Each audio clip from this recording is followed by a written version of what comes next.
نحمده ونصلي على رسوله الكريم اما بعد اعوذ بالله من الشيطان الرجيم بسم الله الرحمن الرحيم يكاد البرق يخطف أبصارهم كلما أضاء لهم مشوا فيه وإذا أظلم عليهم قاموا صدق الله العظيم۔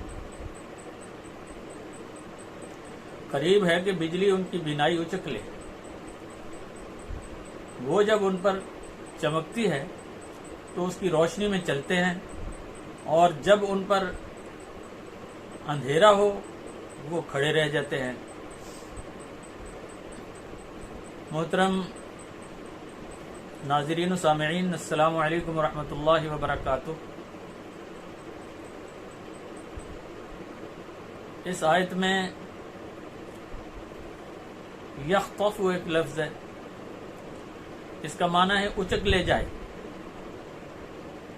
تو اس سے مراد یہ ہے کہ آنکھوں کا چندھیا جانا، یعنی اسلام کا غلبہ، طاقت اور شوکت منافقوں کی آنکھوں کو خیرہ کرنے اور ان کے دلوں میں اس کا رعب ڈالنے کے لیے کافی ہے۔ تو اس آیت میں دوسری قسم کے منافقوں کا حال مزید تشریح اور تفصیل کے ساتھ بیان کیا گیا ہے۔ پہلی آیت میں بارش کی مثال دے کر ان کی فطرت کے بارے میں یہ بتایا گیا تھا کہ وہ فائدوں کی طرف تو لپکتے ہیں، لیکن فائدے حاصل کرنے کے لیے کچھ مشقت یا نقصانات اٹھانے پڑیں تو پھر پیچھا دکھا جاتے ہیں۔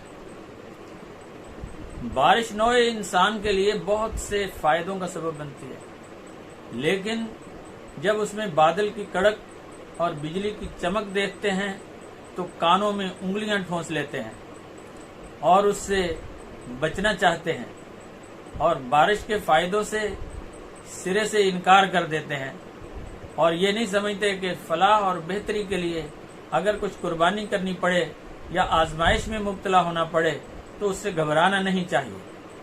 منافقین اسلام کی کامیابیاں اور فتح مندیاں دیکھتے ہیں تو ان کے قدم اسلام کی طرف بڑھنے لگتے ہیں۔ دراصل ان کے دل میں حق کی تلاش نہیں ہوتی، صرف اسلام کے رعب اور شوکت کی وجہ سے اس کی طرف راغب ہو جاتے ہیں، اور جب دیکھتے ہیں کہ اہل ایمان کو آزمائشیں اور مصیبتیں بھی پیش آنے لگتی ہیں تو پھر یہ انکار اور بے یقینی کی وجہ سے ٹھٹک کر رہ جاتے ہیں، اور اسلام کی طرف ان کے بڑھتے ہوئے قدم رک جاتے ہیں۔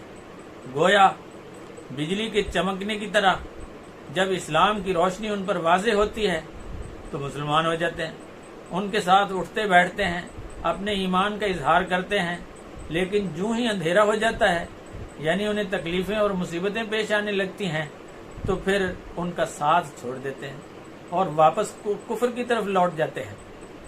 اس سے یہ حقیقت روشن ہو جاتی ہے کہ سکھ اور دکھ ہمیشہ اکٹھے ہوتے ہیں۔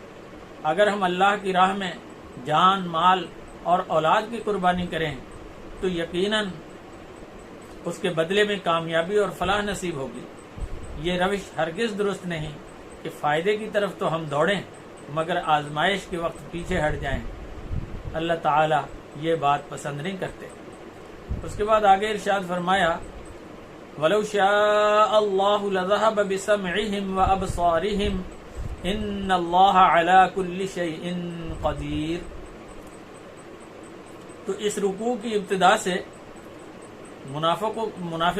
منافقوں کا بیان شروع ہوا تھا، جو یہاں پر آ کر ختم ہو جاتا ہے۔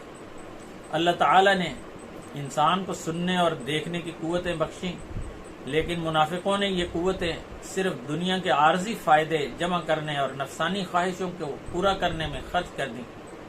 حق کی آواز سننے اور اللہ کی نشانیاں دیکھنے سے اپنے کانوں اور آنکھوں کو بالکل انہوں نے بند کر لیا۔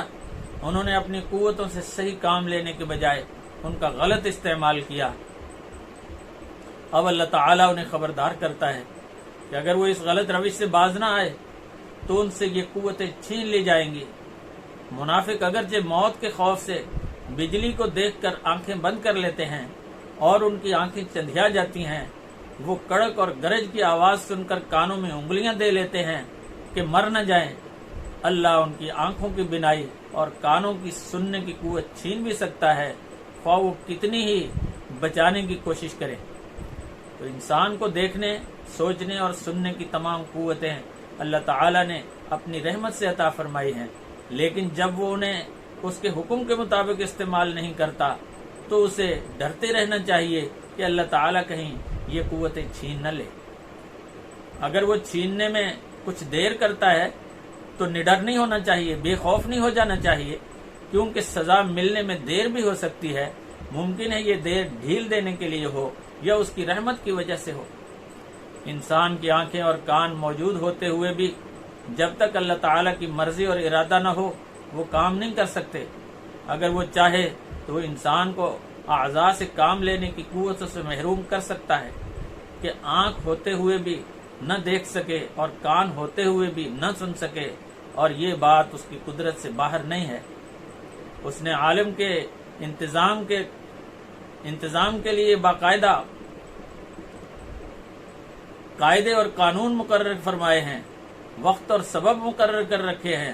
وہ دنیا کے تمام کافروں، منکروں اور منافقوں کو فوراً فنا کر سکتا ہے، لیکن مقررہ قاعدوں کے مطابق انہیں ڈھیل مل جاتی ہے تاکہ وہ باز آ جائیں۔ اس کے باوجود اگر وہ باز نہ آئیں تو اس کا غضب ان پر یوں آ پڑتا ہے کہ انہیں اس کا سان اور گمان بھی نہیں ہوتا۔ چنانچہ اکثر منافقوں کا حال ایسا ہی ہوا ہے۔ اللہ تعالی مجھے اور آپ کو منافقین کے مکر و فریب سے بچنے کی اور منافقت سے بچنے کی توفیق عطا فرمائے۔ وآخر دعوانا ان الحمد للہ رب العالمین۔